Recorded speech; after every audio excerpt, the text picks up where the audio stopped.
문재인 대통령과의 제2합을 겨룰 준비를 하고 있는 걸로 이렇게 판단이 돼요. 수사로 역습, 보복을 할 수도 있습니다.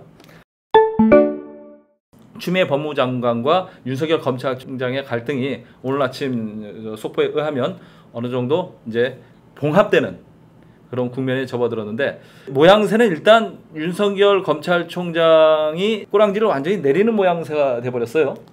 좀 비속어를 쓰면 꼬랑지를 내렸다고 그러는데, 윤석열 검찰총장으로서는 내가 보기에는 현명한 결정이었다고 봐요. 왜냐하면 개구리가 잠시 뒤로 주춤하면서 물러서는 것은 더 이상 높이 뛰기 위해서, 멀리 뛰기 위해서 그런 거거든요. 그래서 이번 한 번은 윤석열 총장이 제가 볼 때는 추미애 장관의 지휘를 받아들인 게 당신 부하로서 온당한 행보를 했다라고 봐요. 저는 이렇게 봅니다.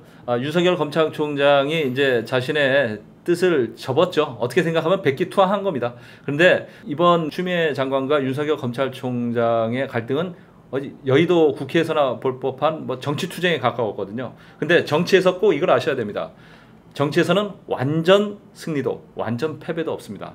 모양새는 윤석열 검찰총장의 패배로 끝난 게 맞습니다. 그렇지만 추미애 법무장관이나 현 정부에서 이번에 완전히 검찰을 찍어 눌렀다, 이겼다고 생각하시면 절대 오산입니다. 여전히 수사에 대한 권한은 윤석열 검찰총장이 갖고 있고, 이 정부와 추미애 장관에 대한 검찰 수사도 진행 중이잖아요. 아들 이른바 황제 복무 의혹에 관련해서. 그렇기 때문에 언제든지 그 역습은 있을 수 있다는 것을 말씀드립니다. 윤석열 검찰총장이 참 대단하고 어떻게 보면 무서운 사람이다. 지금 추미애 법무장관을 직접 상대하지만 청와대 민주당 문재인 대통령과의 제2합을 겨룰 준비를 하고 있는 걸로 이렇게 판단이 돼요. 맞습니다. 윤석열 검찰총장이 참 실수를 했다고 보지 않는데, 여러분들은 이걸 아셨으면 좋겠어요. 제가 김 기자님하고 자주 하는 얘기가 있습니다. 우리가 정치인들을 많이 희화화시키잖아요. 개그 프로에서도 나오고. 근데 저희가 아는 한 범위 안에서 가장 인류의 단계에서 가장 고등동물이 정치인입니다. 그렇죠? 정치인을 결코 이길 수가 없습니다. 추미애 장관은 정치 출신이에요. 윤석열 검찰총장이나 그 측근들이 추미애 장관을 너무 가볍게 본 겁니다. 추미애 장관이 어떤 사람이냐면, 부군인 서성한 변호사와 결혼하는 과정을 어떻게 한 줄 아세요? 제가 비화를 소개하면 연수원 14기, 사법고시 24기인데 법무원 들어갔는데, 이분이 워낙에 당시 그때 300명 시대인데 예뻤대요. 거기다 똑똑하고 워낙에 여기서 찝쩍대고 또 마담 두들이 연결돼 가지고 그 중매를 나선다 그러니까 이분이 흔들리잖아요. 그래서 서초동의 연수원에서 부천까지 걸어가면서 공중전화 박스가 보이는 곳마다 전화를 해요. 당시 서성환 예비 고시 준비생에게, 자기보다 2년 선배인데. 그러면서 이제 연정을 나누겠죠. 사랑한다 얘기하고도 믿는다.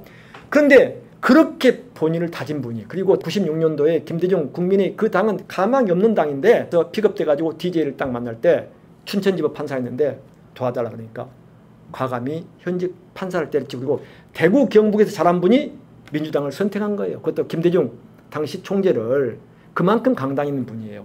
그리고 추미애 장관은 자기가 한번 결심하고 끝장을 보겠다 그러면 이분은 끝장을 봐요. 2004년에 저한테 물어봤어요. 뭐라고? 제가 사회부장인데 뭐라고 물어보냐면, 김 부장, 내가 노무현 대통령 탄핵이 어떻게 해야 돼? 절대 찬성하지 마세요. 하지 마세요. 그런데 아니에요. 이건 내가 이미 가는 길인가, 죽어도 가야 됩니다라고 끝까지 가고 나서 탄핵이 통과됐어요. 그리고 제가 서울시청 지하철역인데 전화해가지고 어떻게 될까요? 큰일 났다 그랬지. 그래도 가더라고. 그리고 이제 후회하고 눈물 짓고 그런 분인데, 윤석열 아니라 누구도 추미애 법무장관하고 대거리를 해서 이기기가 쉽지 않은 분이에요. 제가 그래서 윤석열 검찰총장은 추미애 법무장관을 우습게 하지 마라. 둘이 일합을 겨누면 그 싸움은 이기기 어렵다. 왜냐하면 목 내놓고 하는 분이에요. 저분은. 오늘 당장 법무장관 하지 않아도 괜찮다고 생각하는 분이에요. 다만 윤석열 검찰총장처럼 검찰권을 좀 무모하게 행사하는 것은 절대 좌시하지 못하겠다라는 게 저번에 판단이고, 물론 여권의 그 기저에는 조국 전 법무장관 수사에 대한 반감이 많이 작용이 있죠. 네. 어쨌거나 윤석열 검찰총장은 이제 스타일이 좀 구겼죠. 검찰 내부에서만큼은. 그래서 아마 추미애 장관이 이달 말쯤에 인사를 한 번 더 하겠죠. 이렇게 되면 이제 윤석열 검찰총장은 사실상 허수아비가 되는 아무 실권 없는 총장으로 전락할 가능성이 높습니다. 그런데 문제는 모양새는 추미애 법무장관이 이긴 걸로 됐지만 열매는 땄지만 그 열매가 떨어져 나간 그 나무는 썩을 가능성이 높습니다. 그렇기 때문에 현 정권은 물론이고 추미애 법무장관도 검찰 조직을 이제부터는 잘 아우르는 그런 모양새를 취해야지 윤석열과 검찰을 100% 동일시해서 적으로 몰아붙이면 오히려 역효과가 난다는 거 꼭 명심해 주셨으면 좋겠습니다. 아마 윤석열 검찰총장은 예상컨대 수사로 얘기를 할 것으로 봐요. 뭐 이런 표현이 적절할지 모르지만 수사로 역습, 보복을 할 수도 있습니다. 다시 말해서 지금 지난 총선 관련해서 민주당 관련자들이 한 5, 60여 명이 지금 검찰의 수사 대상이 돼 있어요.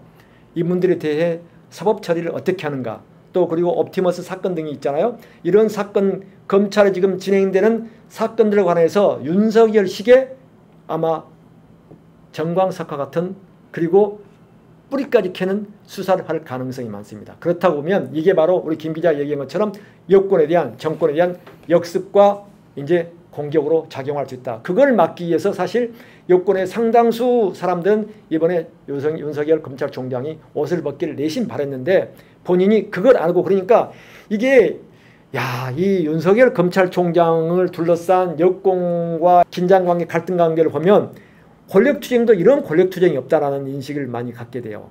사실 신문이나 방송 기상을 통해서 나오는 보도나 이런 것들은 사실 표면적 얘기지만 내부적으로 흐르면은 서로 사느냐 죽느냐 게임을 한 거거든요.